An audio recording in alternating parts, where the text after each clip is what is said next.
Eran las 6 de la mañana cuando el grito de Lucía despertó a todo el edificio. Un grito tan agudo, tan lleno de furia, que hizo temblar las paredes de mi apartamento y arrancó del sueño a cada vecino de los pisos superiores e inferiores. Escuché sus pasos furiosos en el pasillo, el sonido metálico de las llaves chocando contra la cerradura una y otra vez, y luego su voz quebrándose en histeria mientras golpeaba mi puerta con los puños cerrados. Yo estaba sentada en la sala, con las manos cruzadas sobre el regazo, mirando la puerta como si fuera la primera vez que la veía. Había dormido apenas 2 horas esa noche, pero no por miedo.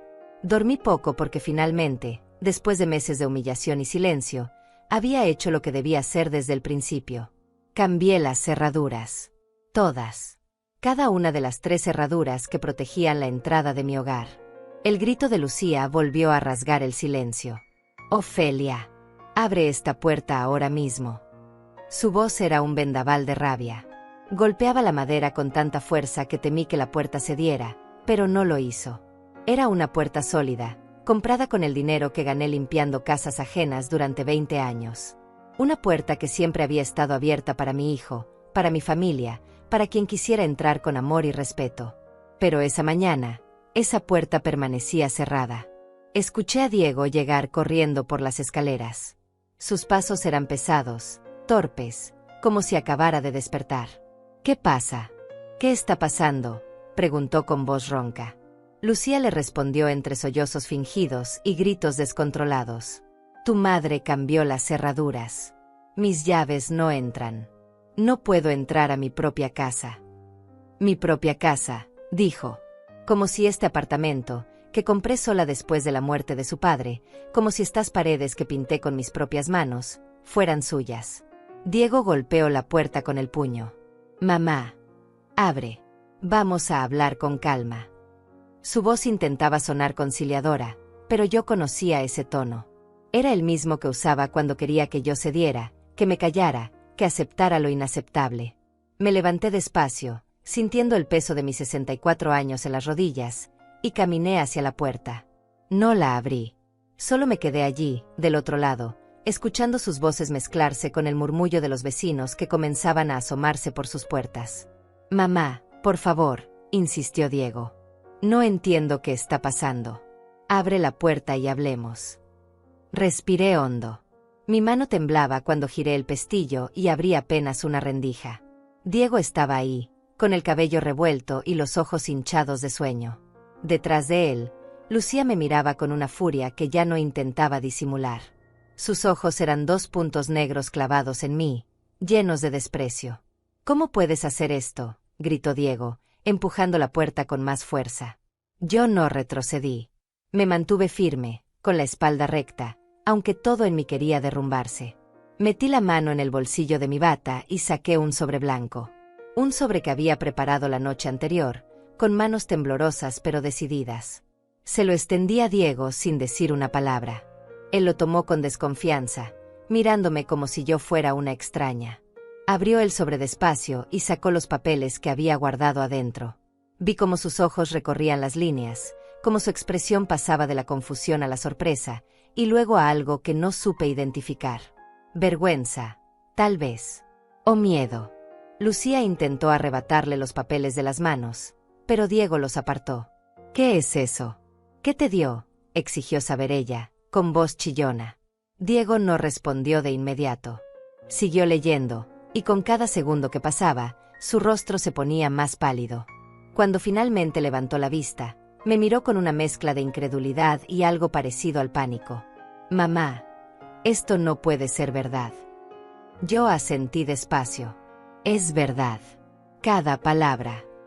Lucía le arrancó los papeles de las manos y comenzó a leerlos con ojos desorbitados. Vi cómo su rostro pasaba del rojo encendido al blanco fantasmal. Los papeles contenían todo. Cada recibo firmado por ella cuando sacó dinero de mi cuenta sin permiso. Cada mensaje de texto donde me insultaba y me llamaba carga. Cada registro de las veces que cambió la configuración de mi teléfono para que yo no pudiera recibir llamadas de mis amigas. Todo estaba ahí, negro sobre blanco, con fechas y pruebas que había recolectado durante meses en silencio. También estaba la copia de la escritura de mi apartamento, mostrando que yo era la única propietaria legal. Y al final, Una carta de mi abogada explicando que cualquier intento de entrar sin mi consentimiento sería considerado invasión de propiedad. Lucía dejó caer los papeles al suelo. Su boca se abrió y se cerró varias veces, buscando una respuesta que no llegaba. Diego se agachó a recogerlos, pero sus manos temblaban tanto que apenas podía sostenerlos. «Mamá, yo no sabía que ella», comenzó a decir, pero su voz se quebró. Yo lo miré fijamente, sin parpadear. «Sí sabías, Diego. Siempre supiste». El silencio que siguió fue denso, pesado como una losa de cemento. Los vecinos seguían asomados por sus puertas, algunos con expresiones de sorpresa, otros con aprobación silenciosa. La señora Carmen, que vivía en el apartamento de al lado, me hizo un gesto discreto con la cabeza, como diciéndome que había hecho lo correcto. Sentí que algo se aflojaba en mi pecho, una tensión que había cargado durante tanto tiempo que ya ni siquiera recordaba cómo era vivir sin ella. Lucía fue la primera en reaccionar. Se volvió hacia Diego con furia renovada. «Haz algo. No vas a dejar que tu madre nos haga esto». Pero Diego solo miraba los papeles en sus manos, con los hombros caídos y la mirada perdida. «¿Qué quieres que haga, Lucía? Todo está aquí. Todo lo que hiciste está documentado». Ella le dio un empujón en el hombro. «Eres un cobarde. Ella es tu madre. Tienes que ponerte de mi lado». Yo cerré la puerta despacio, sin dar portazo, sin drama.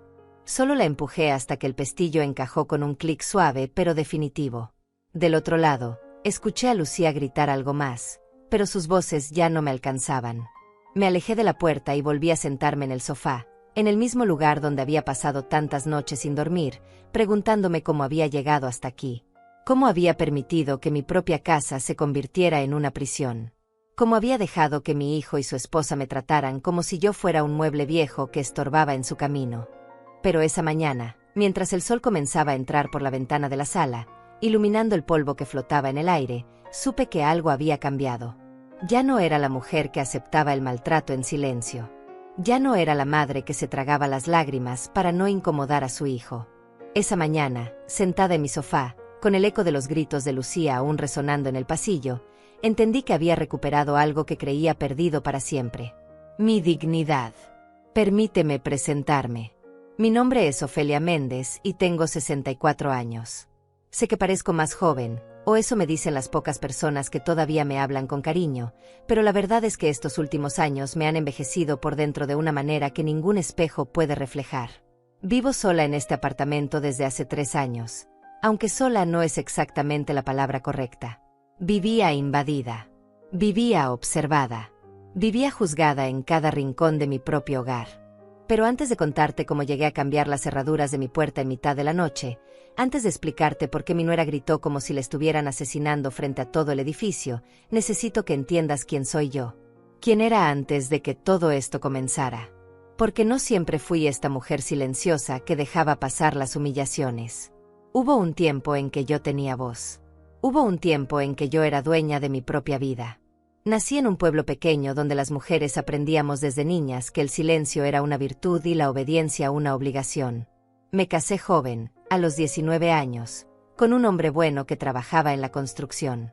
Nos mudamos a la ciudad buscando una vida mejor, y durante 30 años construimos algo juntos.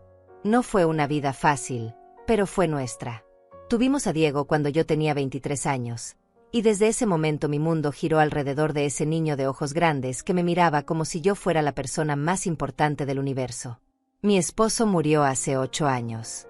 Un infarto fulminante mientras levantaba una viga en una obra. No hubo tiempo para despedidas, no hubo tiempo para palabras finales. Un día estaba vivo y al siguiente ya no. Diego tenía 32 años cuando perdió a su padre, y recuerdo que lloró en mis brazos como cuando era niño. «Te prometo que voy a cuidarte, mamá», me dijo esa noche. «Nunca vas a estar sola». Y yo le creí con todo mi corazón. Después de la muerte de mi esposo, me quedé con este apartamento y una pequeña pensión que apenas alcanzaba para vivir. Durante los primeros años, trabajé limpiando casas para complementar mis ingresos. No me avergüenza decirlo. Limpié baños ajenos, planché ropa que no era mía, preparé comidas en cocinas donde nunca me senté a comer. Hice lo que tenía que hacer para mantener este techo sobre mi cabeza, para no ser una carga para nadie. Diego venía a visitarme cada domingo. Traía pan dulce y café, y nos sentábamos en esta misma sala a conversar sobre su trabajo, sobre sus planes, sobre la vida. Fueron años buenos, años tranquilos.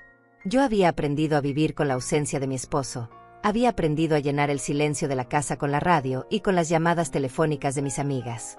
Tenía mi rutina, mis pequeños placeres. Los martes iba al mercado, los jueves al centro comunitario donde tomábamos clases de tejido, los domingos a misa. No era una vida emocionante, pero era mía. Hace 4 años, Diego conoció a Lucía. Recuerdo el día que me la presentó. Era una tarde de sábado y él llegó sin avisar, algo nervioso, con una mujer delgada y bien arreglada del brazo. «Mamá, ella es Lucía», me dijo con una sonrisa enorme. «Es muy importante para mí». Yo la saludé con la calidez que siempre guardaba para las personas que entraban a mi casa. Le ofrecí café, le preparé algo de comer, intenté conocerla. Lucía sonreía mucho esa tarde, pero era una sonrisa que no le llegaba a los ojos. Miraba mi apartamento con una expresión que no supe descifrar en ese momento, pero que ahora entiendo perfectamente. Era desdén. Miraba mis muebles viejos, mis cortinas descoloridas, mis adornos baratos con el mismo desdén con el que se mira algo sucio. Pero yo no lo vi entonces. Yo solo veía a mi hijo feliz, y eso me bastaba. Se casaron 6 meses después. Fue una boda pequeña, sencilla, en un salón que rentaron por unas horas. Yo usé el mismo vestido que había usado en la boda de mi prima años atrás, porque no tenía dinero para comprar uno nuevo. Lucía me miró de arriba abajo cuando llegué, y aunque no dijo nada, vi cómo sus labios se fruncieron en una mueca de desaprobación. Diego no se dio cuenta. Estaba demasiado ocupado recibiendo a los invitados, demasiado feliz para notar la incomodidad en mi rostro. Los primeros meses de matrimonio, Diego siguió visitándome los domingos, pero cada vez con menos frecuencia. «Lucía no se siente bien», me decía. «O tenemos compromisos». Yo entendía, o al menos intentaba entender. Los recién casados necesitan su espacio, su tiempo juntos. No quería ser la suegra entrometida que todos temen. Así que esperaba. Esperaba sus llamadas, sus visitas, cualquier señal de que yo seguía siendo importante en su vida. Fue Lucía quien sugirió que vinieran a vivir conmigo. Fue su idea, aunque al principio me la presentaron como si fuera una preocupación genuina por mi bienestar. «Estás muy sola, mamá», me dijo Diego una tarde, sentado exactamente donde estoy sentada ahora. «Lucía y yo pensamos que sería mejor si viviéramos contigo. Así podemos cuidarte, y tú no tienes que estar sola en este apartamento tan grande». Me pareció raro que de repente mi apartamento de 2 habitaciones fuera tan grande, pero no dije nada. La idea de tener a mi hijo cerca otra vez, de escuchar voces en la casa, de no despertarme en el silencio absoluto cada mañana, me sedujo. Acepté. Dios mío, cómo me arrepiento de haber aceptado. Les dije que sí, que podían mudarse conmigo, que sería maravilloso tenerlo cerca. Diego me abrazó fuerte y me dijo que había tomado la decisión correcta. Lucía sonrió, pero esta vez ni siquiera intentó fingir calidez. Era una sonrisa de triunfo. Debí verlo entonces. Debí entender lo que esa sonrisa significaba. Se mudaron un sábado lluvioso de marzo. Trajeron sus cosas en cajas y bolsas, y durante toda la mañana llenaron mi apartamento con su presencia. Lucía caminaba de un lado a otro dando órdenes, moviendo mis muebles sin preguntar, decidiendo qué iba y qué no iba en cada espacio. «Esto no combina», decía señalando el cuadro que mi esposo me había regalado en nuestro 10º aniversario. «Esto está muy viejo», comentaba tocando mi sofá con la punta de los dedos, como si le diera asco. Yo intenté ayudar, intenté participar en la organización de lo que seguía siendo mi casa, pero Lucía me apartaba con gestos sutiles. «Descansa, Ofelia. Nosotros nos encargamos». Al principio pensé que era consideración, que querían evitar que me cansara. Pero con cada hora que pasaba, con cada decisión que tomaban sin consultarme, empecé a sentir algo extraño en el pecho. Una incomodidad que no sabía nombrar. Esa noche, cuando finalmente se fueron a dormir a la que había sido mi habitación de costura, me quedé sola en la sala mirando cómo mi apartamento se había transformado en algo irreconocible. Mis fotos familiares habían sido guardadas en una caja. Mis plantas habían sido movidas al balcón. Mis revistas y mis libros de recetas estaban apilados en un rincón, esperando ser llevados a algún lugar donde no estorbaran. Me senté en el sofá y lloré en silencio, sin entender todavía por qué me sentía como una intrusa en mi propia casa. Si hubiera sabido entonces lo que vendría después, si hubiera podido ver aunque fuera un destello del infierno que estaba por comenzar, habría cambiado las cerraduras esa misma noche. Pero no lo hice. Porque todavía creía que el amor de una madre podía soportarlo todo. Porque todavía pensaba que mi hijo me protegería. Porque todavía no sabía que a veces la familia puede ser tu peor enemigo. Los primeros días después de que Diego y Lucía se mudaran conmigo fueron extraños, pero no necesariamente malos. Yo intentaba adaptarme a tener gente en la casa otra vez, a escuchar voces y movimiento en las habitaciones. Me levantaba temprano, como siempre, y preparaba café para los tres. Diego salía corriendo al trabajo con una tostada en la mano, besándome la mejilla como cuando era joven. Lucía se quedaba más tiempo en la cama, y cuando finalmente salía de la habitación, apenas me saludaba. Yo pensaba que era cuestión de tiempo, que eventualmente encontraríamos un ritmo, una manera de convivir que funcionara para todos. Le daba espacio, no hacía preguntas incómodas, trataba de ser la suegra discreta que todas las nueras desean. Cocinaba sus comidas favoritas, lavaba su ropa junto con la mía, mantenía la casa limpia y ordenada. Hacía todo lo que una madre hace, esperando recibir aunque fuera una migaja de afecto o agradecimiento a cambio. La primera semana, Lucía pasaba la mayor parte del día fuera. Decía que tenía diligencias, que visitaba amigas, que necesitaba hacer compras. Yo aprovechaba esas horas de soledad para recuperar algo de la paz que había perdido.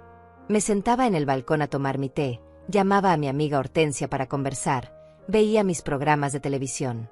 Pequeños momentos donde podía respirar sin sentir que estaba siendo observada.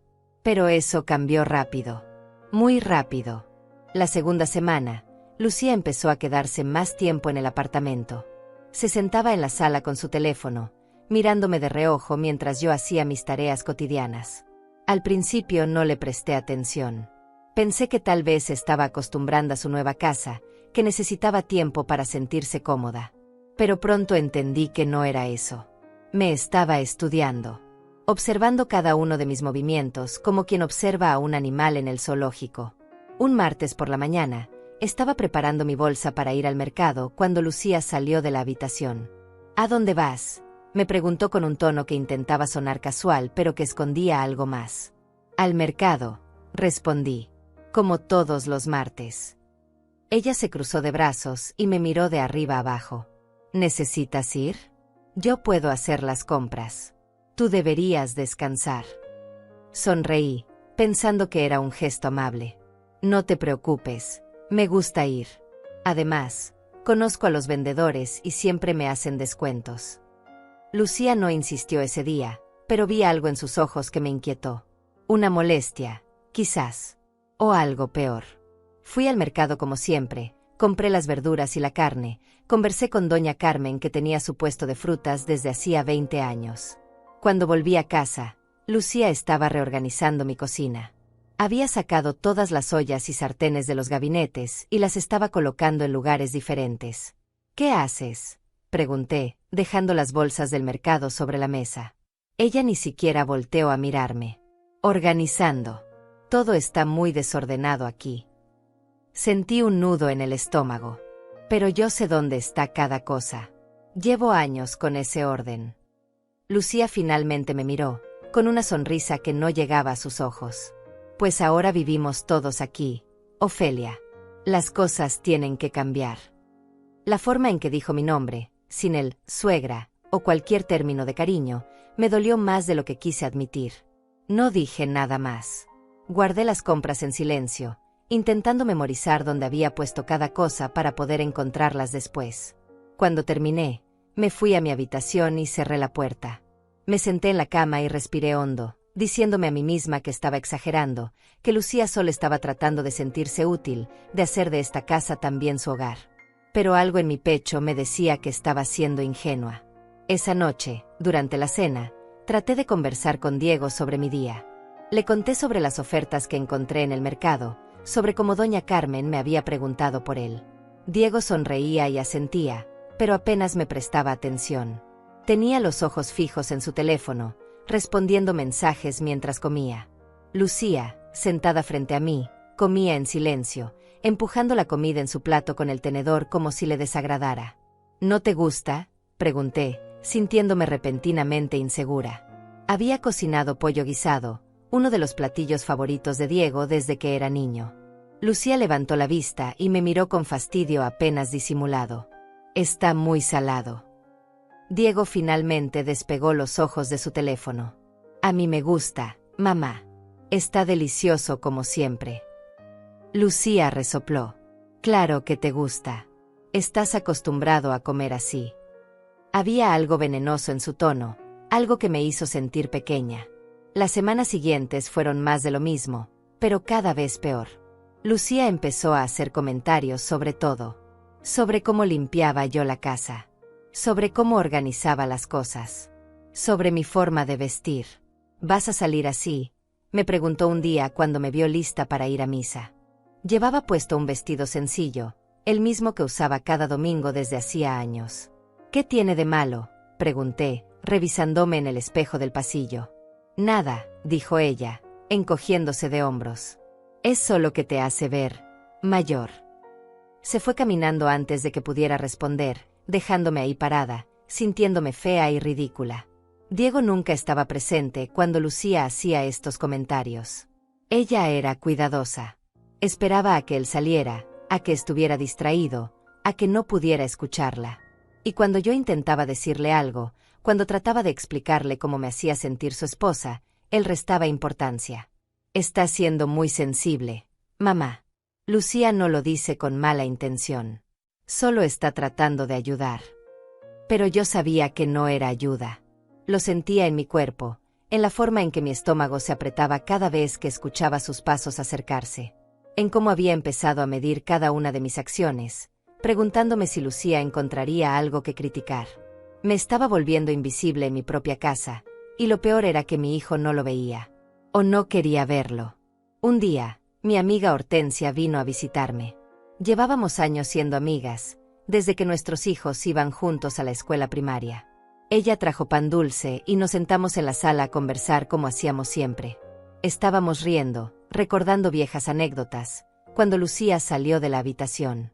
No nos saludó. Solo se quedó parada en la entrada de la sala, mirándonos con los brazos cruzados. Hortensia intentó ser amable. Hola, Lucía. ¿Cómo estás? Lucía apenas asintió. El silencio se volvió incómodo. Yo intenté retomar la conversación, pero Lucía seguía ahí, observándonos. Finalmente, Hortensia se despidió antes de lo planeado, prometiendo llamarme después. Cuando cerré la puerta detrás de ella, Lucía habló. No me gusta que traigas gente sin avisar. La miré, confundida. Es mi amiga. Viene seguido. Lucía se encogió de hombros. Ahora ya no vivimos solo tú aquí. Deberías pedir permiso antes. Permiso. Esa palabra resonó en mi cabeza durante días. Tenía que pedir permiso para invitar a mis amigas a mi propia casa. Tenía que pedir permiso para mover mis propias cosas. Tenía que pedir permiso para existir en el espacio que yo había pagado, que yo había construido con años de trabajo y sacrificio. Esa noche, acostada en mi cama, miré el techo y sentí algo que no había sentido en mucho tiempo. Miedo. No miedo físico, sino algo más profundo. Miedo de estar perdiendo mi lugar en el mundo. Miedo de que mi hijo me hubiera olvidado. Miedo de que todo lo que había construido se estuviera desmoronando bajo mis pies y yo no pudiera hacer nada para detenerlo. Pero todavía no hacía nada. Todavía esperaba que las cosas mejoraran solas. Todavía creía que si me portaba bien, si era paciente, si demostraba más amor, todo volvería a ser como antes.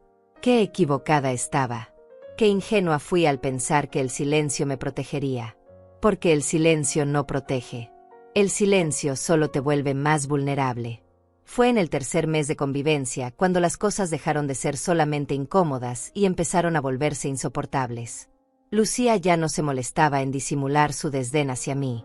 Sus comentarios ácidos se volvieron más frecuentes, más directos, más hirientes. Y lo peor de todo era que Diego seguía sin verlo. O peor aún, lo veía y decidía ignorarlo. Una mañana me levanté temprano, como siempre, y encontré a Lucía ya despierta en la cocina. Estaba preparando café, usando mi cafetera, mi taza favorita, la que mi esposo me había traído de un viaje hace años. «Buenos días», dije, intentando sonar alegre. Ella apenas gruñó una respuesta. Me acerqué al gabinete para sacar otra taza y me di cuenta de que todas mis cosas habían sido movidas otra vez. «¿Dónde están las tazas?», pregunté, abriendo diferentes puertas. Lucía tomó un sorbo de su café antes de responder. «Las moví. Estaban ocupando mucho espacio». Respiré hondo. «¿A dónde las moviste?». Ella señaló con desgano hacia el gabinete superior, el más alto, el que yo apenas podía alcanzar sin subirme a una silla. «Ahí. Es más lógico». Me quedé mirándola, esperando que se diera cuenta de lo absurdo de su decisión, pero ella simplemente se encogió de hombros y salió de la cocina con mi taza en la mano. Tuve que arrastrar una silla para alcanzar mis propias tazas. Mis propias tazas, en mi propia cocina. Mientras estiraba el brazo intentando no caerme, sentí la humillación quemándome en el pecho. No era solo sobre las tazas. Era sobre el mensaje. Era sobre hacerme entender que yo ya no tenía voz ni voto en lo que pasaba bajo mi propio techo. Esa misma tarde, decidí salir a caminar. Necesitaba aire, necesitaba escapar de esas paredes que cada día se sentían más como una prisión. Tomé mi bolso y me dirigí a la puerta cuando Lucía me interceptó. «¿A dónde vas?». Su tono era de interrogatorio, no de pregunta casual. «A caminar», respondí, tratando de mantener la calma. «¿Por qué?». La miré sin entender. «Porque quiero caminar. Necesito aire fresco». Ella frunció el ceño. «Está haciendo frío. Vas a enfermarte y después Diego va a tener que cuidarte». No le hice caso y salí de todas formas, pero sus palabras me persiguieron durante toda la caminata. La forma en que dijo «Diego va a tener que cuidarte», como si yo fuera una carga inevitable, algo pesado que mi hijo tendría que cargar contra su voluntad. Cuando regresé una hora después, Lucía le estaba contando a Diego por teléfono que yo había salido sola a pesar de que ella me había advertido sobre el clima. «No me escucha», la oí decir. «Se pone terca. No sé qué vamos a hacer con ella». Diego llegó esa noche con cara de preocupación. «Mamá, Lucía me dijo que saliste sola. ¿Estás bien?». Asentí, confundida por su tono alarmado. «Sí, solo fui a caminar. Lo hago todo el tiempo». Él intercambió una mirada con Lucía. «Ya no eres tan joven, mamá. Deberías avisarnos cuando salgas. Por si algo pasa». Me reí, pensando que estaba bromeando, pero su expresión era seria. «Tengo 64 años, Diego, no 90. Puedo caminar sola por el vecindario». Lucía intervino desde el sofá. «Es por tu seguridad, Ofelia. No entiendes que nos preocupamos por ti». Había algo en su voz que sonaba falso, ensayado. Pero Diego asentía, apoyando cada palabra de su esposa. Esa noche me fui a dormir sintiendo que algo fundamental había cambiado. De alguna manera, sin darme cuenta, había pasado de ser la dueña de casa a ser una especie de niña que necesitaba supervisión. Los días siguientes, Lucía intensificó su control. Empezó a revisar mis llamadas telefónicas. «¿Quién es este número que te llamó 3 veces?», me preguntaba, mirando mi teléfono que había tomado sin permiso de la mesa. «Es Hortensia, mi amiga». Lucía hacía una mueca. «Te llama mucho. ¿De qué tienen tanto que hablar?». No respondí. No le debía explicaciones, pero me sentía obligada a darlas de todas formas. Un jueves, día en que yo iba al centro comunitario para las clases de tejido, me preparé como siempre. Me arreglé, tomé mi bolso con mis agujas y mi estambre, y me dirigí a la puerta. Lucía apareció bloqueándome el paso. «¿A dónde crees que vas?». La miré con cansancio. «Al centro comunitario, como todos los jueves». Ella negó con la cabeza. «Diego me pidió que no te dejara salir hoy. Dice que te ves cansada». Sentí la sangre hervirme. «Diego está en el trabajo. ¿Cuándo te pidió eso?». Lucía sonrió con suficiencia. «Esta mañana. Me envió un mensaje». No le creí, pero tampoco tenía forma de comprobarlo sin causar un conflicto mayor. Me quedé en casa ese día, sentada en mi habitación, sintiendo como las paredes se cerraban sobre mí. Cuando Diego llegó esa noche, lo confronté. Le dijiste a Lucía que no me dejara salir hoy. Él me miró confundido. ¿Qué? No, yo no dije eso. Lucía entró en la conversación con una voz dulce y preocupada. Amor, sí me lo dijiste. Dijiste que tu mamá se veía muy cansada y que era mejor que descansara. Diego frunció el ceño, como tratando de recordar. Ah, sí. Bueno, era solo una sugerencia, mamá. No es para tanto. Pero sí era para tanto. Porque esa sugerencia se convirtió en una regla. La siguiente semana, Lucía volvió a impedirme salir al centro comunitario. Diego piensa que es mejor que te quedes en casa. Además, esas mujeres de allá solo chismean. No te hace bien. Intenté llamar a Hortensia para explicarle por qué no había ido, pero no pude encontrar mi teléfono. Lo busqué por toda la casa hasta que finalmente lo encontré escondido debajo de unos cojines del sofá. ¿Cómo llegó aquí mi teléfono?, pregunté, sosteniendo el aparato. Lucía estaba cocinando y ni siquiera volteó. No sé. Tal vez tú lo dejaste ahí y se te olvidó. Pero yo sabía que no lo había dejado ahí. Yo siempre dejaba mi teléfono en la mesita de noche. Siempre. Revisé el aparato y descubrí que había perdido varias llamadas de Hortensia. Cuando intenté devolverle la llamada, el teléfono no funcionaba bien. La pantalla se congelaba, las aplicaciones se cerraban solas. Le pedí a Diego que lo revisara. Él lo tomó, jugó con él un rato y me lo devolvió. Está bien, mamá. Solo tienes que reiniciarlo. Pero cuando lo reinicié, descubrí que mis contactos habían sido borrados. Todos. Años de números telefónicos, nombres, direcciones, todo había desaparecido. Sentí pánico. Diego, mis contactos se borraron. Él suspiró con impaciencia. Seguramente tocaste algo sin querer. Estos teléfonos son complicados para ti. Lucía agregó desde la cocina. Por eso te decimos que tengas cuidado, Ofelia. Ya no estás tan al día con la tecnología. Me quedé mirando la pantalla vacía de mi teléfono, sintiendo que había perdido más que simples números. Había perdido mi conexión con el mundo exterior. Ya no podía llamar a Hortensia, ni a las otras señoras del centro comunitario, ni a mis primos lejanos. Estaba aislada. Intenté recuperar algunos números preguntándole a Diego, pero él siempre estaba ocupado, siempre tenía prisa, siempre me prometía que lo haríamos después. Y ese después nunca llegaba. Empecé a darme cuenta de que cada día que pasaba, mi mundo se hacía más pequeño. Mis amigas dejaron de llamar porque pensaban que las estaba ignorando. Mis salidas se redujeron a ir al mercado una vez por semana, siempre acompañada por Lucía que supervisaba cada compra que hacía. No necesitas tanto jabón, me decía, quitando cosas de mi carrito. Estás gastando de más.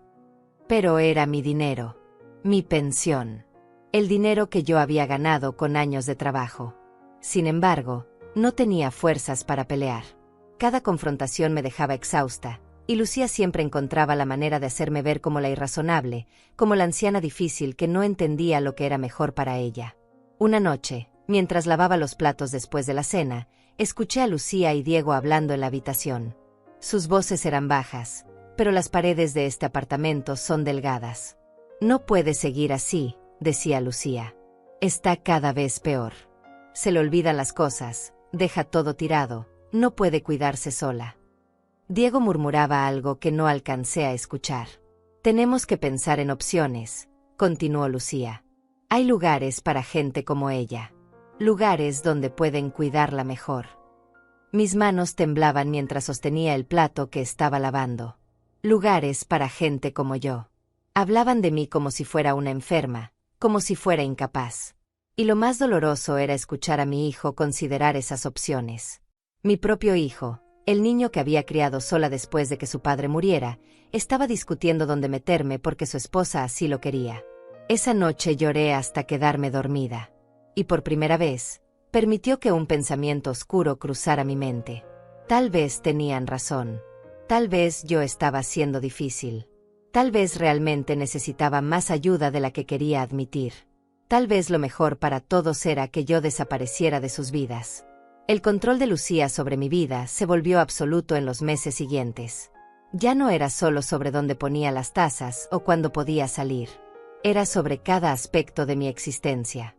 Me había convertido en una prisionera en mi propia casa, y lo más terrible era que nadie parecía notarlo excepto yo. Empezó a controlar mi dinero. Un día me dijo que sería más fácil si ella manejaba mis finanzas. Así no tienes que preocuparte por pagar las cuentas, Ofelia. Yo me encargo de todo. Diego apoyó la idea. Es mejor, mamá. Lucía es muy organizada con el dinero. Además, así tú puedes descansar. No entendí por qué necesitaba descansar de pagar mis propias cuentas, algo que había hecho durante 40 años sin problema, pero estaba tan cansada de pelear que acepté. Le di acceso a mi cuenta bancaria. Fue el error más grande que pude cometer. Al principio todo parecía normal. Las cuentas se pagaban a tiempo. Yo recibía un resumen mensual que Lucía me mostraba rápidamente antes de guardarlo. Pero después de 2 meses, empecé a notar que mi pensión no me alcanzaba como antes. Cuando intentaba comprar algo simple, como un nuevo par de zapatos porque los míos estaban gastados, Lucía me decía que no había dinero disponible. ¿Cómo que no hay dinero?, pregunté, confundida. Mi pensión es de $600 al mes. No gasto casi nada. Lucía me miró con paciencia exagerada, como quien le explica algo a un niño pequeño. Tienes que pagar tu parte del alquiler, de la comida, de los servicios. Todo eso suma. Me quedé paralizada. ¿Mi parte del alquiler? Pero este es mi apartamento. Yo soy la dueña.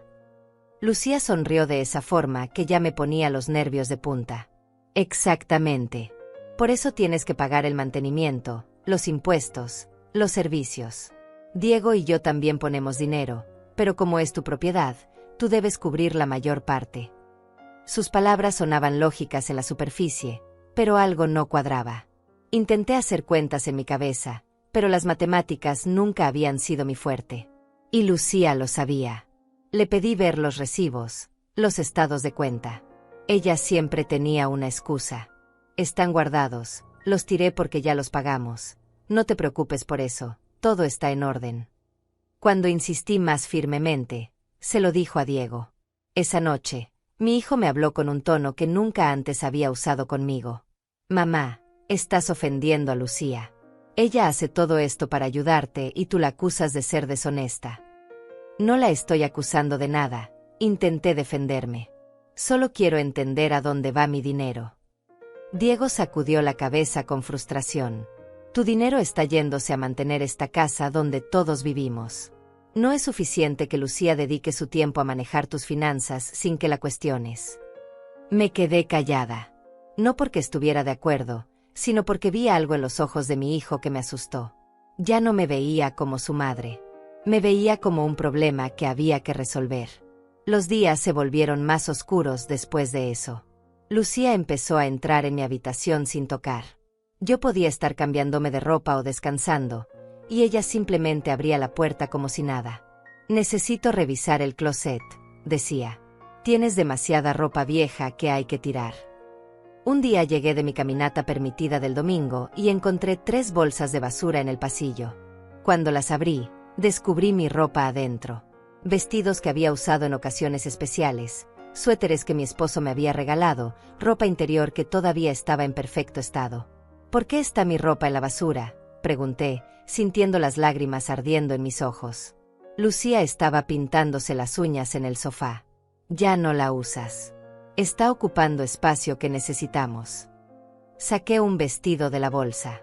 Era el vestido que usé en la graduación de Diego de la universidad. Sí lo uso. Esta ropa es mía. Lucía resopló. Ofelia, ese vestido tiene como 20 años. Nadie usa eso ya. Te ves ridícula con esas cosas. Rescaté lo que pude de esas bolsas y lo escondí debajo de mi cama.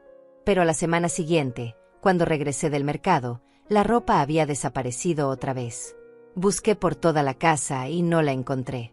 Lucía me miró con inocencia cuando le pregunté. No sé de qué hablas. Tal vez se te olvidó que ya la tiraste. Pero yo no la había tirado. Ella la había tirado. Y yo no tenía forma de probarlo. Empezó a llegar gente que yo no conocía al apartamento. Amigas de Lucía que se sentaban en mi sala, usaban mis tazas, dejaban sus cosas tiradas. Yo me refugiaba en mi habitación cuando ellas venían, porque Lucía ni siquiera me presentaba. Una tarde escuché sus risas desde mi cuarto y me atreví a salir para tomar agua. Las 3 mujeres que estaban sentadas en mi sofá me miraron como si yo fuera la intrusa. Ella es la suegra, escuché que Lucía le decía a una de ellas en voz baja. Pero no tan baja como para que yo no la oyera. La que les conté. Las mujeres me miraron con una mezcla de curiosidad y lástima. Una de ellas incluso tuvo la decencia de verse incómoda. Pero yo me quedé congelada ahí, sosteniendo mi vaso de agua, sintiendo el peso de sus miradas.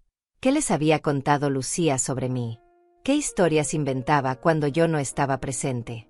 Las cosas que yo valoraba empezaron a desaparecer.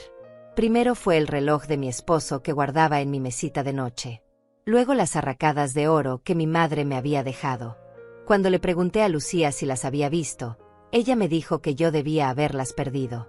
Te olvidas de dónde pones las cosas, Ofelia. Deberías tener más cuidado. Pero yo no las había perdido. Yo sabía exactamente dónde estaban, y un día simplemente ya no estaban ahí. No podía acusar a Lucía sin pruebas. Diego nunca me creería. Él ya estaba convencido de que yo estaba volviéndome olvidadiza, confundida, difícil. Cada vez que intentaba hablar con él a solas, Lucía aparecía. Era como si tuviera un radar para detectar cuando su esposo y yo estábamos conversando. Se metía en la conversación, cambiaba el tema, o simplemente se llevaba a Diego con alguna excusa. Una noche, desesperada, esperé a que Lucía saliera a una de sus reuniones con amigas. Me senté con Diego en la sala, como hacíamos antes, cuando todavía éramos solo él y yo. Hijo, necesito hablar contigo. Él suspiró, sin despegar los ojos de su teléfono. Dime, mamá. Respiré hondo. No soy feliz. Siento que ya no tengo espacio en mi propia casa. Siento que Lucía me trata como si yo fuera una molestia. Diego finalmente me miró. Vi cansancio en sus ojos. Mamá, Lucía hace todo por ti. Cocina, limpia, maneja tus finanzas. No entiendo de qué te quejas. Sentí un nudo en la garganta. Yo no le pedí que hiciera esas cosas. Yo puedo cocinar mi propia comida, limpiar mi propia casa. Esta es mi casa, Diego. Yo la pagué. Y siento que ya no me pertenece. Mi hijo se puso de pie. Eso es exactamente el problema, mamá. Sigues pensando que esto es solo tu casa. Pero ahora vivimos todos aquí. Tenemos que compartir el espacio. Y si Lucía toma decisiones, es porque está tratando de que todo funcione mejor para todos. Me levanté también, sintiendo la desesperación creciendo en mi pecho. ¿Y yo no tengo voz en esas decisiones? ¿No tengo derecho a opinar sobre lo que pasa en mi propia casa? Diego se frotó la cara con las manos. Estás siendo egoísta. Lucía y yo te dimos un hogar, te cuidamos, nos preocupamos por ti. Y todo lo que haces es quejarte. Sus palabras me golpearon como un balde de agua fría. ¿Me dieron un hogar? Yo ya tenía un hogar. Era mi hogar. Pero aparentemente, para mi hijo, yo debía estar agradecida de que me permitieran vivir en mi propia casa. Esa noche, cuando Lucía regresó, los escuché hablando en su habitación otra vez. Tu mamá está imposible, decía Lucía. Hoy casi me grita porque moví unas cosas del lugar. Está cada vez más alterada. Diego murmuraba algo. Creo que deberíamos considerar seriamente lo de la residencia, continuó Lucía. No podemos seguir así. Ella nos está arruinando el matrimonio. Me quedé del otro lado de la pared, conteniendo el llanto. No quería que me escucharan. No quería darles más razones para decir que yo estaba alterada, que estaba perdiendo la cabeza. Pero por dentro me estaba desmoronando. Mi hijo, el niño que había cargado en mis brazos, que había alimentado con mi propio cuerpo, que había criado sola después de que su padre muriera, estaba considerando meterme en una residencia porque su esposa así lo quería. Los días que siguieron fueron un infierno silencioso. Lucía ya ni siquiera disimulaba su desprecio. Me hablaba con órdenes, no con pedidos.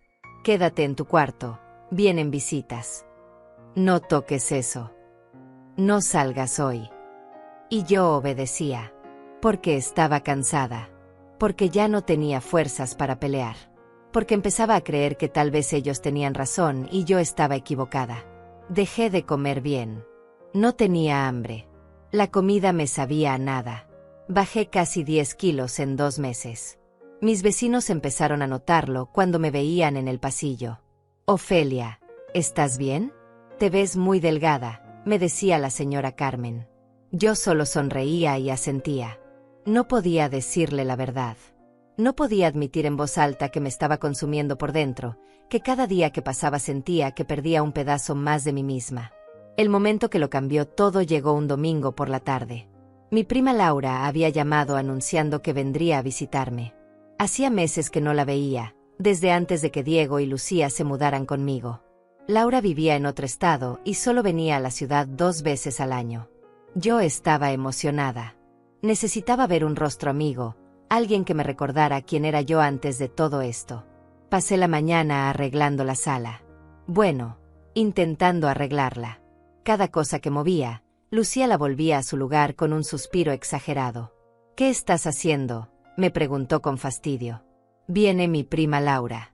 Quiero que todo se vea bonito. Lucía se cruzó de brazos. No sabía que venía gente. No me avisaste. Sentí la irritación creciendo en mi pecho. No tengo que avisarte. Es mi prima. Lucía me miró con esa expresión que ya conocía tan bien. Esa mezcla de desprecio y diversión, como si yo fuera un chiste que solo ella entendía. Claro que tienes que avisar. Vivimos todos aquí. Además, la casa está desordenada. Me haces quedar mal. Estuve a punto de gritarle que era mi casa y que yo podía invitar a quien quisiera, pero me contuve. No quería empezar una pelea antes de que Laura llegara. Laura tocó el timbre a las 3 en punto. Abrí la puerta y su sonrisa inmediata me llenó de un calor que no había sentido en meses. «Prima», exclamó, abrazándome fuerte. Pero cuando se separó, su sonrisa se desvaneció un poco. «Ofelia, estás muy delgada. ¿Estás comiendo bien?» Intenté reírme y cambiar el tema. «Estoy bien. Pasa. Quiero que conozcas a Lucía, la esposa de Diego». Entramos a la sala donde Lucía estaba sentada en el sofá, mirando su teléfono. Ni siquiera levantó la vista cuando entramos. «Lucía, ella es mi prima Laura». Laura extendió la mano con una sonrisa amable. «Mucho gusto. Ofelia me ha contado mucho sobre ti».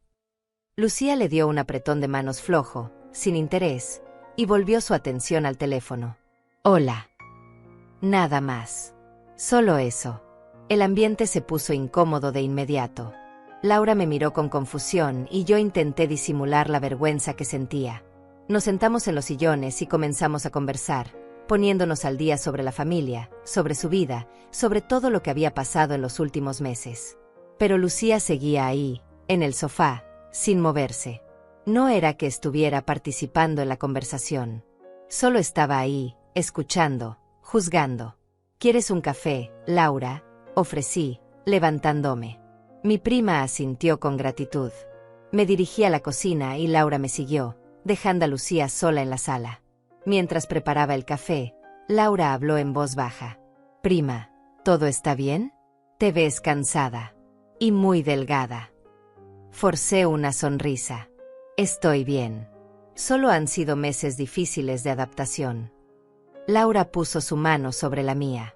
«No pareces tú. Diego sabe cómo te ves». Mis ojos se llenaron de lágrimas sin permiso. Intenté parpadear para contenerlas, pero Laura ya las había visto. «Ofelia, ¿qué está pasando aquí?». Estaba a punto de responder, a punto de dejar salir todo lo que había estado guardando durante meses, cuando Lucía apareció en la entrada de la cocina. «El café huele bien», dijo con voz dulce, pero sus ojos estaban fríos. Se quedó ahí parada, claramente escuchando nuestra conversación. Laura me miró, esperando que yo dijera algo, pero no pude. Terminé de preparar el café en silencio y regresamos a la sala. La tensión era palpable. Laura intentó varias veces reiniciar la conversación, pero Lucía siempre encontraba la manera de interrumpir o de hacer comentarios sarcásticos. «Ofelia, ¿sigues yendo a tus clases de tejido?», preguntó Laura. Antes de que pudiera responder, Lucía intervino. «Ya no va. Se cansaba mucho y Diego pensó que era mejor que descansara». Laura me miró sorprendida. «¿Ya no vas? Pero te encantaban esas clases». Asentí débilmente. «Sí, pero han cambiado algunas cosas». Lucía sonrió con suficiencia. «Ofelia está en una edad donde necesita más cuidados. Por eso Diego y yo estamos aquí, para asegurarnos de que esté bien». La forma en que lo dijo, con ese tono condescendiente, como si yo fuera una inválida, me hizo sentir pequeña. Vi cómo Laura fruncía el ceño, claramente molesta por el comentario, pero no dijo nada. Entonces Diego llegó. Entró por la puerta con una bolsa de comida para llevar. «Hola», saludó, sorprendido de ver a Laura. No sabía que teníamos visita. Laura se levantó para saludarlo. «Diego, ¿cuánto tiempo? Vine a visitar a tu mamá». Diego sonrió, pero era una sonrisa tensa. Miró a Lucía, quien le devolvió una mirada cargada de significado. Uno de esos intercambios silenciosos que las parejas tienen y que todos los demás pueden sentir pero no descifrar. Lucía se levantó y caminó hacia Diego. «Tu mamá no nos avisó que vendría su prima. Hubiera preparado algo especial». Había reproche en su voz, aunque intentaba sonar casual. Diego me miró con esa expresión que ya me resultaba familiar. Decepción. Como si yo hubiera hecho algo malo. «Mamá, deberías avisar cuando invites gente». Sentí la humillación quemándome las mejillas. Laura también lo sintió porque se puso de pie abruptamente. Yo llamé para avisar que vendría. Ofelia no tenía que pedir permiso para que su prima la visitara. Su voz era firme, defensiva. Diego se encogió de hombros. «No es sobre pedir permiso. Es sobre coordinación. Vivimos todos aquí». Lucía se acercó a Diego, tomando su brazo posesivamente. «Es que Ofelia a veces se olvida de avisarnos. Por su edad, ya sabes». Laura me miró, esperando que yo me defendiera, que dijera algo. Pero no pude. Estaba demasiado avergonzada, demasiado cansada. La vi abrir la boca, lista para decir algo más, pero yo sacudí la cabeza sutilmente. No quería causar más problemas. La visita se acabó poco después. Laura se despidió con un abrazo largo, susurrándome al oído. «Llámame. Por favor, llámame». Asentí sin decir nada. Cuando cerré la puerta detrás de ella, sentí como si hubiera cerrado la puerta a mi última conexión con el mundo exterior. Diego y Lucía ya estaban en la cocina, y podía escuchar sus voces bajas pero molestas. «Tu prima es una entrometida», decía Lucía. «Se nota que te llena la cabeza de ideas». Diego murmuraba algo que no alcancé a escuchar. Me quedé parada en el pasillo, invisible en mi propia casa, escuchando cómo hablaban de mí como si yo no existiera. «Deberías hablar con ella», continuó Lucía. «Decirle que no venga sin avisar. Así solo hace que tu mamá se ponga más alterada». Esa noche, durante la cena, nadie habló. El silencio era denso, incómodo. Yo comía mecánicamente, sin probar realmente la comida. Diego miraba su plato con el ceño fruncido. Lucía comía con movimientos precisos, satisfecha. Cuando terminé, me levanté para llevar mi plato a la cocina. Lucía habló sin mirarme. «Ofelia, necesitamos hablar sobre las visitas. No puedes seguir trayendo gente sin avisar». Algo en mí se rompió. Dejé el plato en el fregadero con más fuerza de la necesaria. «Es mi prima. Tengo derecho a ver a mi familia». Lucía se levantó, acercándose a mí con pasos lentos, deliberados. «Ya no es solo tu casa, Ofelia. ¿Cuántas veces tenemos que decírtelo?». Su voz era baja pero cargada de veneno. «Si vas a vivir aquí con nosotros, tienes que seguir las reglas». Diego se levantó también, poniéndose entre nosotras. Pero no para defenderme a mí, para calmar la situación. «Mamá, por favor, no hagas esto más difícil». Lo miré, buscando en sus ojos algún rastro del niño que había sido, del hijo que me había prometido cuidarme siempre. Pero ese niño ya no estaba ahí. En su lugar había un hombre que había elegido a su esposa sobre su madre. ¿Difícil para quién, Diego?, pregunté, sintiendo las lágrimas acumulándose. ¿Difícil para ti? ¿Para ella? Porque para mí ya es imposible. Lucía se cruzó de brazos. Ahí está otra vez con su drama. Siempre haciéndote la víctima. Me volteé hacia ella, toda la rabia contenida durante meses finalmente saliendo a la superficie. No soy la víctima. Soy la dueña de esta casa. Y estoy cansada de que me traten como si fuera una invitada indeseable. Lucía se rió. Realmente se rió. Una risa corta, cruel. ¿La dueña? Por favor. Ofelia. Si no fuera por nosotros, estaría sola en este apartamento, hablándole a las paredes. Deberías agradecernos que estamos aquí. Sus palabras me golpearon con la fuerza de una bofetada. Diego no dijo nada. No me defendió. No le pidió a su esposa que se disculpara. Solo se quedó ahí parado, mirando el suelo. Quiero que se vayan, dije con voz temblorosa. Quiero mi casa de vuelta. Quiero mi vida de vuelta. Lucía dio un paso hacia mí, su rostro ahora a centímetros del mío. No vamos a irnos a ningún lado. Y si tanto te molesta que estemos aquí, tal vez eres tú quien debería irse. El silencio que siguió fue ensordecedor. Diego finalmente levantó la vista, pero no para apoyarme. Mamá, vas a tener que disculparte con Lucía. No podía creer lo que estaba escuchando. ¿Disculparme? ¿Por qué? Diego suspiró. Por hablarle así. Por ser tan egoísta. Lucía solo está tratando de ayudar y tú la atacas. Miré a mi hijo, realmente lo miré, y por primera vez entendí que lo había perdido. No al hijo que murió, sino al hijo que dejó de verme como su madre y empezó a verme como una carga. Me fui a mi habitación sin disculparme. Cerré la puerta y me senté en la cama, temblando. Podía escuchar sus voces del otro lado, hablando sobre mí. Las lágrimas corrían por mi rostro sin control. Esa noche entendí que había llegado a mi límite. Que si no hacía algo pronto, iba a perderme por completo. Iba a convertirme en un fantasma en mi propia vida. Los días después de la visita de Laura fueron los más oscuros de mi vida. Lucía dejó de disimular por completo. Ya no había cortesía fingida, ya no había sonrisas falsas. Me trataba con un desprecio abierto que Diego parecía no ver, o peor aún, que decidía ignorar. Yo me había convertido en un mueble viejo en mi propia casa, algo que ocupaba espacio y que todos deseaban que desapareciera. Empecé a pasar la mayor parte del tiempo encerrada en mi habitación. Era el único lugar donde podía respirar sin sentir que estaba molestando a alguien. Me sentaba en la cama, mirando por la ventana, viendo pasar las horas. Ya no cocinaba porque Lucía había declarado la cocina como su territorio. Ya no limpiaba porque ella decía que yo lo hacía mal. Ya no salía porque siempre había una razón para que me quedara en casa. Una mañana, 2 semanas después de la pelea, desperté y encontré la puerta de mi habitación abierta. Yo siempre la cerraba antes de dormir. Siempre. Miré alrededor y noté que algunas cosas habían sido movidas. Mi joyero estaba en una posición diferente.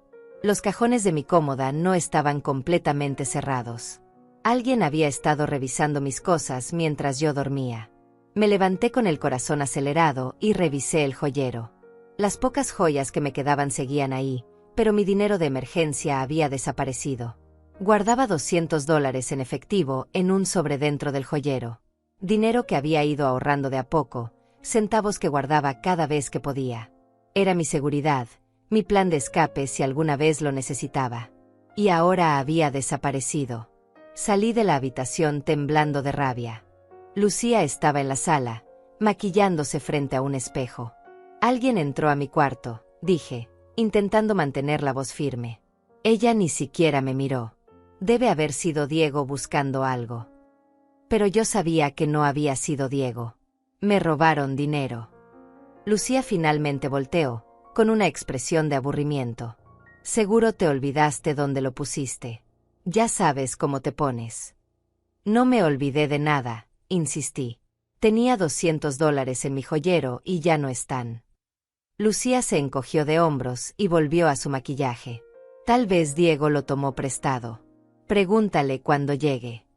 Pero cuando Diego llegó esa noche y le pregunté, Él negó haber tomado el dinero. Me miró con una mezcla de lástima y frustración. Mamá, tal vez lo gastaste y no te acuerdas. O tal vez lo guardaste en otro lugar. Yo sé dónde guardé mi dinero, dije, sintiendo las lágrimas de impotencia acumulándose. Alguien entró a mi cuarto mientras yo dormía y me lo robó. Lucía apareció en la sala, con los brazos cruzados. Me estás acusando de robar tu dinero, Ofelia. Su voz era peligrosamente calmada.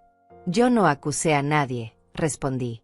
Solo dije que mi dinero desapareció. Diego se frotó la cara con cansancio. Mamá, no puedes andar acusando a la gente sin pruebas. Lucía jamás haría algo así. Esa noche lloré hasta quedarme sin lágrimas. No solo por el dinero perdido, aunque $200 eran mucho para mí. Lloré porque entendí que estaba completamente indefensa. Que podían hacer lo que quisieran conmigo y nadie me creería. Diego había elegido creerle a su esposa sobre su propia madre. Yo era la loca, la olvidadiza, la que inventaba cosas. Los días siguientes fueron una pesadilla de la que no podía despertar. Lucía empezó a llevar más amigas al apartamento. Se adueñaba de la sala, ponían música alta, reían y conversaban como si yo no existiera. Cuando yo salía de mi habitación para ir al baño o a buscar agua, sus conversaciones se detenían. Me miraban con curiosidad, como si yo fuera un animal en exhibición. Una de ellas incluso le preguntó a Lucía en voz baja, pero lo suficientemente alta para que yo escuchara: «¿Esa es la suegra de la que nos contaste?». Me encerraba en mi cuarto, aguantando las ganas de ir al baño para no tener que pasar por la sala llena de extrañas. Mi vejiga dolía, mi dignidad dolía más. A veces las escuchaba reírse y me preguntaba si se estarían riendo de mí. Si Lucía les contaba historias sobre la vieja loca que vivía en el cuarto del fondo. La vieja que se olvidaba de las cosas.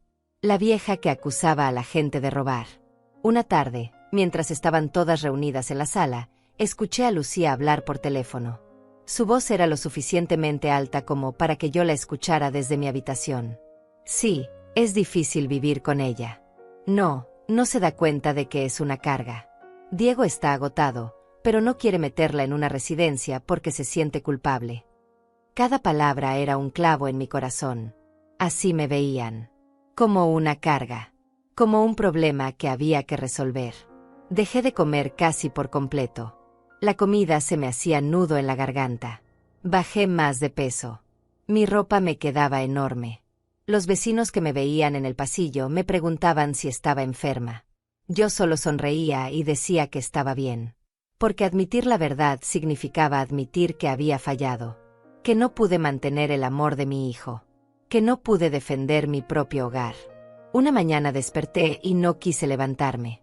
Me quedé acostada, mirando el techo, sin fuerzas para enfrentar otro día. Escuché a Diego y Lucía preparándose para salir. Escuché la puerta cerrarse. Y me quedé ahí, en el silencio, pensando que tal vez sería más fácil si simplemente dejara de existir. Si desapareciera, como todos parecían querer. Pero entonces sonó mi teléfono. Era un número desconocido. Casi no contesté, pero algo me hizo responder. Era Laura. Ofelia, conseguí tu número con la señora Carmen. Estoy preocupada por ti.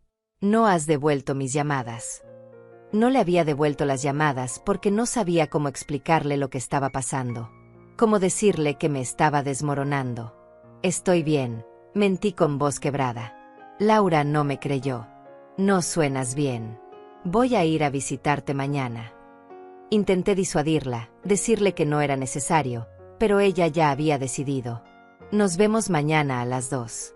Y Ofelia, no les digas a Diego ni a Lucía que voy. Colgó antes de que pudiera protestar. Pasé el resto del día en un estado de ansiedad. Parte de mí quería ver a Laura desesperadamente. Otra parte temía lo que pasaría si Lucía se enteraba. Al día siguiente, a las 2 en punto, Laura tocó la puerta.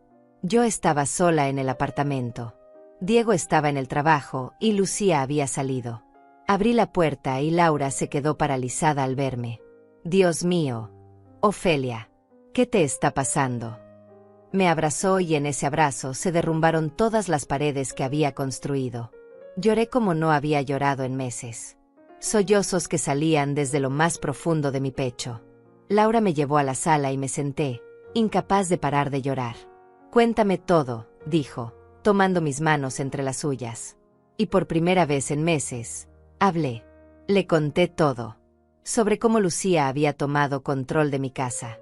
Sobre cómo había desaparecido mi dinero. Sobre cómo Diego ya no me veía como su madre, sino como un problema. Sobre cómo me sentía invisible, inútil, no deseada en mi propia casa. Laura escuchaba con el rostro cada vez más serio. Cuando terminé de hablar, ella se quedó en silencio por un momento. Luego dijo algo que cambiaría todo. «Ofelia, esto no está bien. Lo que te están haciendo no está bien. Y tienes opciones. Tienes derechos. Esta es tu casa. Legalmente es tuya». La miré sin entender. ¿Qué puedo hacer? Diego no me va a creer. Y Lucía. Ella tiene todo el control. Laura sacó su teléfono y buscó algo. «Conozco a una abogada. Se especializa en casos de abuso de ancianos». «Sí, Ofelia, esto es abuso. Abuso emocional, manipulación financiera, aislamiento. Puedes hacer algo al respecto». Sentí un destello de algo que no había sentido en mucho tiempo. Esperanza. Pero también miedo. ¿Y si Diego nunca me perdona? ¿Y si lo pierdo para siempre? Laura apretó mis manos. «Prima, ya lo perdiste. El Diego que conocías, el hijo que te amaba, ya no está aquí. Esa mujer lo cambió. Pero tú todavía estás aquí. Todavía puedes salvarte a ti misma». Tenía razón. Yo sabía que tenía razón. Pero dar ese paso, buscar ayuda, confrontar la situación, requería una fuerza que no estaba segura de tener. «Piénsalo», dijo Laura, anotando el número de la abogada en un papel. «Pero no esperes mucho. He visto casos como este antes. Solo empeoran. Y prima, tú no mereces esto. Mereces vivir en paz, en tu propia casa, sin miedo». Se fue poco después, no sin antes abrazarme fuerte y hacerme prometer que la llamaría. Me quedé sola en la sala, sosteniendo el papel con el número de la abogada. Cuando Diego y Lucía llegaron esa noche, yo estaba en mi habitación. Lucía entró sin tocar, como siempre. «¿Tuviste visitas hoy?» Mi corazón se detuvo. «No. Mentí». Ella me miró con desconfianza. «La señora Carmen me dijo que vio a alguien entrar al edificio. Una mujer». Tragué saliva. Debe haberse equivocado. Lucía se quedó mirándome unos segundos más. Luego se fue sin decir nada. Esa noche, acostada en la oscuridad, saqué el papel que Laura me había dado. Lo leí una y otra vez bajo la luz de mi teléfono. Un número. Solo un número. Pero ese número representaba una posibilidad. Una salida. Una forma de recuperar mi vida. Me quedé dormida con el papel apretado en mi mano, sintiendo por primera vez en meses que tal vez, solo tal vez, no todo estaba perdido. Pasé 3 días mirando ese papel antes de atreverme a llamar. 3 días de guerra interna entre el miedo y la desesperación. Finalmente, un martes por la mañana, cuando Diego estaba en el trabajo y Lucía había salido con sus amigas, marqué el número con manos temblorosas. «Bufete Jurídico Aranda y Asociados», contestó una voz profesional. Me quedé muda por un segundo. «Hola, yo». Mi prima me dio este número. Me dijo que la abogada Aranda podría ayudarme. La recepcionista fue amable. «¿Cuál es la naturaleza de su consulta?» Respiré hondo. Creo que estoy siendo maltratada en mi propia casa». Me dieron una cita para el día siguiente. Colgué el teléfono sintiéndome mareada. Había dado el primer paso. No había vuelta atrás. Esa noche apenas dormí, ensayando en mi mente lo que le diría a la abogada. Temía que no me creyera. Temía que me dijera que no había nada que hacer. Pero más que eso, temía seguir viviendo como había estado viviendo. A la mañana siguiente, le dije a Lucía que tenía una cita médica. Ella apenas levantó la vista de su teléfono. ¿Para qué? Chequeo de rutina. Mentí. No hizo más preguntas. Salí del apartamento sintiendo que estaba haciendo algo prohibido, algo peligroso. Pero también sentía algo parecido a la libertad. La oficina de la abogada Aranda quedaba en el centro de la ciudad. Era un edificio modesto pero limpio. Subí al tercer piso y entré a una sala de espera pequeña. Una mujer de unos 50 años salió a recibirme. «Señora Méndez, soy Laura Aranda. Pase, por favor». Su voz era cálida pero profesional. Me hizo sentir segura. Me senté frente a su escritorio y ella me observó con atención. «Cuénteme qué está pasando». Y entonces, por segunda vez en una semana, conté mi historia. Pero esta vez fue diferente. La abogada Aranda tomaba notas, hacía preguntas específicas, no me juzgaba. «¿Tiene pruebas de que el apartamento está a su nombre?» Asentí. «Tengo la escritura guardada». «¿Recibos bancarios? Algo que demuestre el manejo de su dinero». Negué con la cabeza. «Lucía tiene todo eso». La abogada se reclinó en su silla. «Señora Méndez, lo que me está describiendo es un caso claro de abuso financiero y emocional. Su nuera no tiene derecho legal a controlar su dinero ni a impedirle el acceso a su propia casa. Usted es la propietaria. Ellos son residentes por su permiso, que puede revocar en cualquier momento». Sus palabras me golpearon como una ola. ¿Podía revocar su permiso? ¿Podía pedirles que se fueran? «Pero es mi hijo», dije con voz quebrada. «No quiero lastimarlo». La abogada me miró con compasión. «Entiendo. Pero su hijo está permitiendo que su esposa la maltrate. A veces el amor significa poner límites, incluso con la familia». Me explicó mis opciones. Podía solicitar una orden de restricción. Podía cambiar las cerraduras. Podía recuperar el acceso a mi cuenta bancaria. Podía, legalmente, recuperar mi casa. «¿Cuánto costaría todo esto?», pregunté, temiendo la respuesta. «Para usted, nada. Trabajo con casos pro bono para adultos mayores en situación de abuso». Sentí lágrimas rodando por mis mejillas. Esta extraña me estaba ofreciendo ayuda sin esperar nada a cambio. «Necesito que traiga su escritura, su identificación y cualquier documento bancario que pueda conseguir. Mientras tanto, voy a preparar los papeles necesarios». Salí de esa oficina sintiendo algo que no había sentido en meses. Poder. Control. Esperanza. Durante el camino de regreso a casa, me detuve en el banco. Pedí hablar con un gerente y le expliqué que necesitaba revisar mi cuenta. Me mostró los movimientos de los últimos meses. Mi corazón se hundió al ver la verdad en números. Lucía había estado retirando dinero constantemente. Pequeñas cantidades que sumaban más de $2,000. «Necesito remover el acceso de otra persona a mi cuenta», le dije al gerente. Él asintió y procesó el cambio de inmediato. «¿Quiere una nueva tarjeta?». Asentí. Me entregó una tarjeta temporal y me dijo que la permanente llegaría en una semana.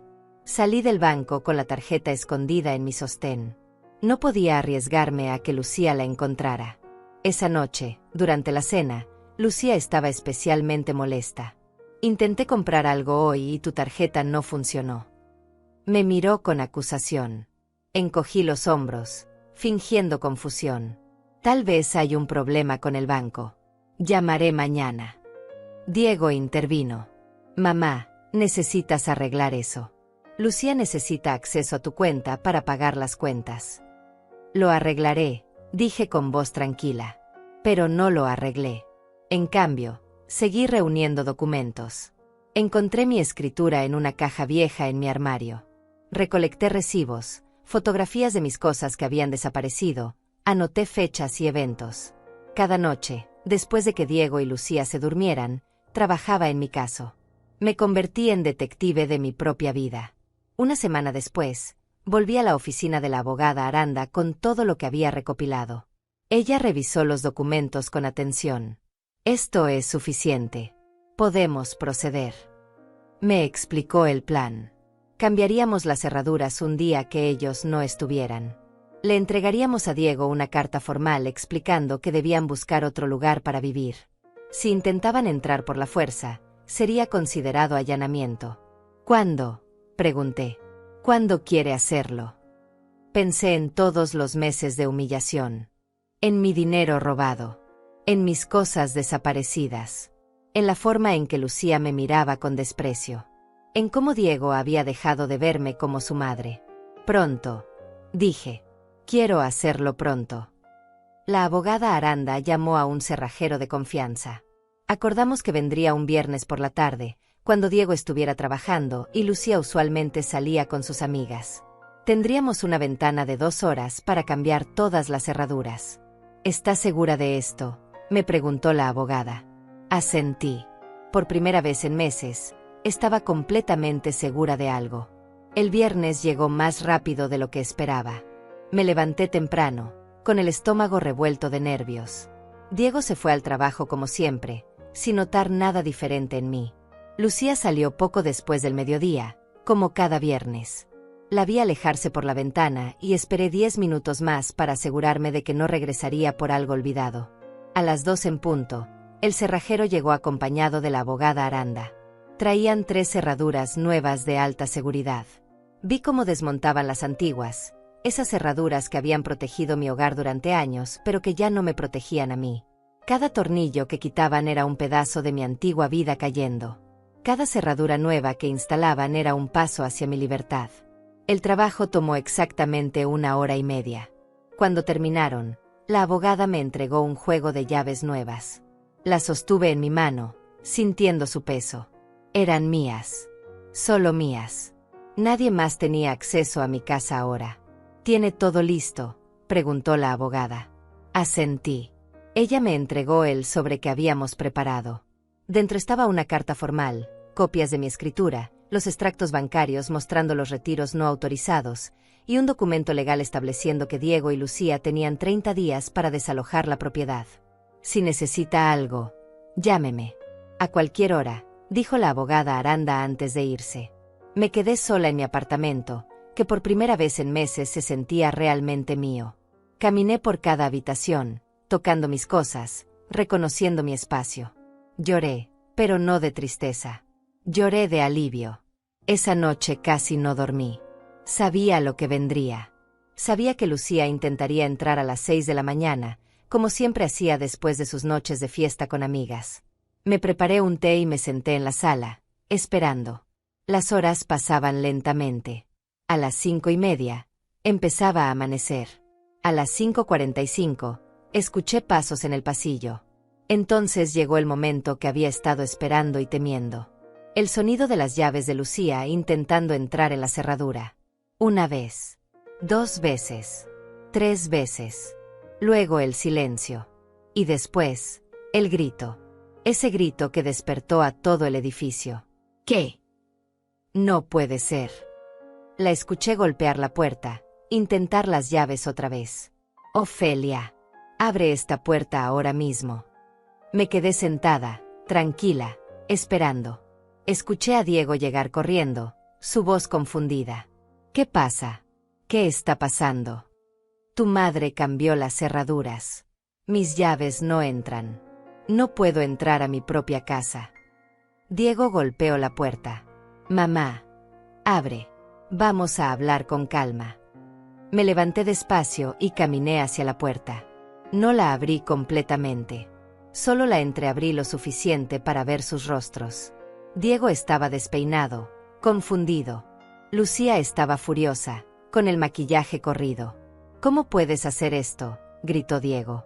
No respondí con palabras. Saqué el sobre que había preparado y se lo extendí. Diego lo tomó con manos temblorosas. Lo abrió y comenzó a leer. Vi cómo su rostro cambiaba con cada línea. Sorpresa. Incredulidad. Vergüenza. Lucía le arrebató los papeles y sus ojos se abrieron enormes al ver los extractos bancarios. Esto no puede ser verdad. Pero lo era. Todo estaba documentado. Cada retiro. Cada mentira. Cada abuso. Los vecinos empezaron a salir de sus apartamentos. La señora Carmen me miraba con aprobación. Otros observaban la escena con curiosidad. Diego intentó hablar. Mamá, yo no sabía que ella. Lo interrumpí con voz firme. Sí sabías, Diego. Siempre supiste. Elegiste no verlo. Lucía intentó acercarse, pero mantuve mi mano en la puerta. Tienes 30 días para sacar sus cosas. Cualquier intento de entrar sin mi permiso será considerado invasión de propiedad. No puedes hacer esto, gritó Lucía. Somos familia. La miré directamente a los ojos. La familia no roba. La familia no humilla. La familia no convierte tu hogar en una prisión. Cerré la puerta suavemente y pasé el pestillo. Del otro lado, escuché a Lucía gritar algo más, pero sus voces ya no me alcanzaban. Ya no tenían poder sobre mí. Me alejé de la puerta y me senté en mi sofá. Mis manos temblaban, pero era de adrenalina, no de miedo. Había pasado. Había recuperado mi casa. Había recuperado mi vida. Los gritos eventualmente cesaron. Escuché pasos alejándose por el pasillo. Silencio. 1 hora después, alguien tocó mi puerta. Era la señora Carmen. Ofelia, ¿estás bien? Abrí la puerta y ella entró, trayendo pan dulce y café. Debiste haberlo hecho hace meses, dijo con ternura. Todos sabíamos lo que estaba pasando. Todos lo veíamos. Otras vecinas vinieron también. Me abrazaron, me dijeron que había sido valiente, me ofrecieron su apoyo. Por primera vez en meses, mi sala se llenó de risas genuinas, de conversaciones reales, de afecto verdadero. Esa tarde llamó Laura. ¿Lo hiciste? Lo hice, respondí, y ambas lloramos de alegría al teléfono. Llamó también Hortensia, quien había recuperado mi número. Siempre supe que eras más fuerte de lo que pensabas, me dijo. Los días siguientes fueron extraños pero liberadores. Diego llamó varias veces. Al principio intentó convencerme de cambiar de opinión. Luego intentó negociar. Finalmente, solo pidió permiso para recoger sus cosas. Acordamos un día y 1 hora. Vino con Lucía, pero ella no me dirigió la palabra. Empacaron en silencio mientras yo observaba desde la sala. Antes de irse, Diego se detuvo frente a mí. Lo siento, mamá. Siento no haberte escuchado. Lo miré a los ojos. Yo también lo siento, hijo. Siento que hayas elegido perderme. No respondió. Solo tomó sus cajas y se fue. Cerré la puerta detrás de ellos y supe que ese capítulo de mi vida había terminado. Las semanas pasaron. Volví a mis clases de tejido. Recuperé mis amistades. Pinté las paredes de mi habitación de un color nuevo. Compré plantas nuevas. Lentamente, convertí mi casa de nuevo en un hogar. Mi hogar. Un lugar donde yo decidía quién entraba y quién no, un lugar donde mi voz importaba. Un lugar donde yo importaba. Un mes después, Diego intentó visitarme. Tocó la puerta un domingo por la tarde. Abrí y lo vi parado ahí, solo. Sin Lucía. ¿Puedo pasar? Lo miré por un largo momento. Vi a mi hijo, pero también vi al hombre que me había abandonado cuando más lo necesitaba. No, Diego. No puedes. Sus ojos se llenaron de lágrimas. Mamá, por favor. Quiero arreglar las cosas. Arreglar las cosas lleva tiempo, dije con calma. Y requiere que realmente entiendas lo que hiciste. No estoy lista para eso todavía. Tal vez algún día. Cerré la puerta suavemente. No con rabia. No con dolor. Con paz. Porque había aprendido algo fundamental. El amor propio no es egoísmo. Poner límites no es crueldad. Protegerte a ti misma no es un pecado. Me senté en mi sofá, en mi sala, en mi casa. El sol entraba por la ventana iluminando el polvo que flotaba en el aire. Tomé mi té y sonreí. Tenía 64 años y acababa de aprender la lección más importante de mi vida. Nunca es tarde para recuperar tu dignidad. Nunca es tarde para defenderte. Nunca es tarde para elegirte a ti misma. Y si algún día Diego realmente cambiaba, si algún día entendía lo que había permitido, tal vez podríamos reconstruir algo. Pero sería en mis términos. En mi espacio. Con mis reglas. Porque esta era mi casa. Mi vida. Mi paz. Y nadie, ni siquiera mi propio hijo, me la quitaría de nuevo.